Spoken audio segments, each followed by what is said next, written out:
Legendary Argentine author Jorge Luis Borges wrote back in 1955 a remarkable short story, scarcely a page long, that perfectly encapsulates the meaning behind all men's lives and gives justification to all mankind's suffering and pain. Borges opens the story with a leopard, on display in what must be a zoo or a carnival. The leopard is devoid of all the activities that leopards reportedly enjoy: the hunt, running, the wind, in short, freedom. From birth to eventual decease, the leopard's every day is determined for him by the ringmaster. To the leopard, his very existence is a joke, an accident, to perhaps be snuffed out and tried again through some sort of Pythagorean metempsychosis.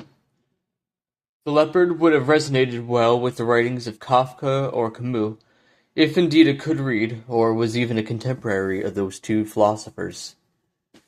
But in this deep miasma, God condescended to speak to this lowly leopard, perhaps to apologize, perhaps only to comfort. This poor beast, robbed of a life, must needs live out his life, to fulfill the purpose of the whole universe. Without this mundane, void life, the universe could not have been made perfect. This leopard, of course, eventually found fulfillment, though unbeknownst to him, in a visit, indeed several visits, by Dante Alighieri. The story does not state when Dante first saw this wretched beast. Perhaps Dante carried the image of a leopard his entire life, or for only a week. But the one cog in the universe that was the leopard made its only rotation perfectly. The animal could die, satisfied that its life was justified. Empty though it had been, he was given a task, and he had done it well. Perhaps the leopard could have tried to kill itself through starvation, or it could have escaped before it made the appropriate impression on the poet. But in the back of its primitive mind, it knew that it had a task to perform, that impression left there by God. Perhaps it wished for the lion's routine, or that it was a juggler, or that it could only take the place of the ringmaster himself. Dante would, of course, as chronicled by Borges, die, alone and all but forgotten, in Ravenna. In a sense, Dante was the leopard, even in life forsaken by both Ghibelline and Guelph factions. Religious and earthly rulers alike waged war with Dante, at least in Dante's mind. Beatrice was gone, never to be his. But where the leopard was content to live out his role, Dante forever grappled with his destiny. Convivio was an attempt at gaining a higher respect than was allotted him. Even La Vita Nuova was a glorified romanticization of his dismal reality. This finally culminated, of course, in the Divine Comedy, where he takes the place of God, meting out judgment as he saw fit, designing his own universe, where he was no longer only a pawn to be abused, merely for the benefit of a king which could have no greater purpose than the one Dante had designed for him. But where the leopard was given peace, and the ability to trust the grand architect, Dante's hubris only brought volatility and unrest.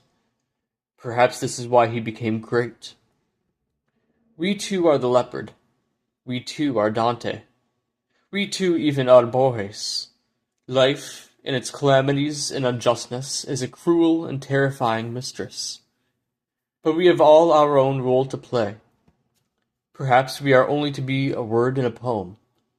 But that poem would never transcend time and the universe without the poor brutish prisoner locked within it, molded and shaped by the brutish experiences of his life. Perhaps Dante is only eventually to be a word, an example in this speech, a speech that is the culmination of 24 years of struggle and pious religion. But perhaps this speech will inspire someone out there, and then fall away, silent, into the wells of time, drowned out by the noise of the universe machine. But that machine cannot run without its bolts, its cogs and belts. And the machine's center is God. and he deigns to visit each of us, and comfort us, and reassure us that he knows all our buffets, and that they are all to a glorious purpose, for he is the designer of this machine, and in his infinite grace and mercy, he tells us to take heart.